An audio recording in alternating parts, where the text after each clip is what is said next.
People are not equivalent to the behavior. Behavior changes, can change. If we can see through the veils that may be pleasant or unpleasant, agreeable or disagreeable, if we can see through the veneer of how people appear to us and look deeply enough, we may see there in the other someone fundamentally like ourselves.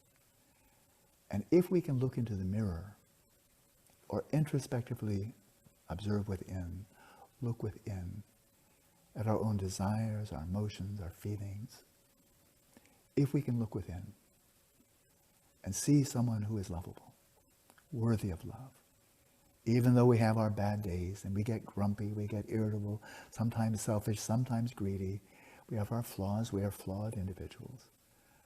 But we are not our flaws. We're not equivalent to them.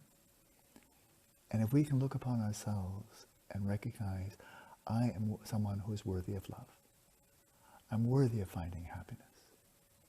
If we can see the lovable quality within ourselves, then we can love ourselves in a very healthy, very wholesome way. And similarly, if we can look upon those around us, those who are closest, spouse, family, brothers, sisters, other relatives and friends, and they too probably have their bad days. Sometimes they're not at their best. Sometimes they may engage in very disagreeable or even really quite inappropriate or harmful behavior, which we don't need to love their behavior. There's no reason to do that. It's not lovable behavior. But if we can see them even when they're not at their best, see this person right now, this person's mind is disturbed, this person is engaging in behavior that sooner or later they will see is regrettable. But if we can see them continuously as worthy of love, lovable,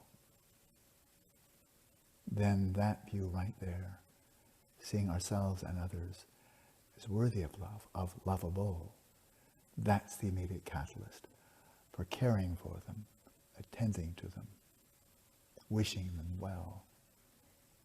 So that's the immediate catalyst or proximate cause of loving kindness, to attend to others, to attend to them closely.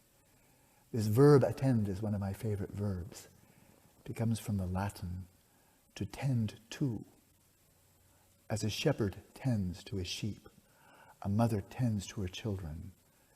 It means to tend to look after, to watch over, and care for.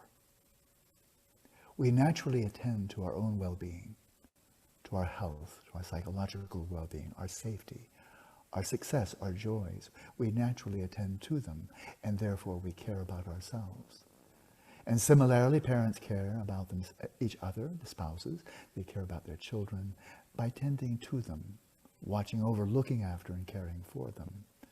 But this is a quality that we can cultivate to all those in our neighborhood, to all of our neighbors, all of those in our countries, all of those on our continents, all of those with whom we share the planet. It's a quality that can be cultivated. And it can be cultivated. I think we have the words of wisdom from the greatest sages and sages of history. These qualities of loving kindness, compassion can be cultivated immeasurably. And he commented in that workshop that the greatest gift we can give to another person is our attention.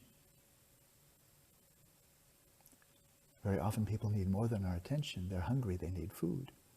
They're thirsty, they need drink, they need shelter, they need medical care, they need education. But if we don't give others our attention, we will not give them anything else. So I think it is our moral responsibility to be aware of our whole planet, with what the Dalai Lama calls a sense of universal responsibility. We are all now living in the same village. And one part of the village is called Singapore, and another part of the village is called Bolivia, and another part is called Madagascar, and so forth. But we're one humanity in interrelationship with all the other species on the planet. And we have the opportunity and the responsibility in this world that has become so small, where every part is related to every other part. COVID knows no boundaries. Environmental catastrophes, no boundaries. Economic upheavals, they don't know boundaries either. We're all together on this planet, and develop a sense of global caring, for everyone on this planet.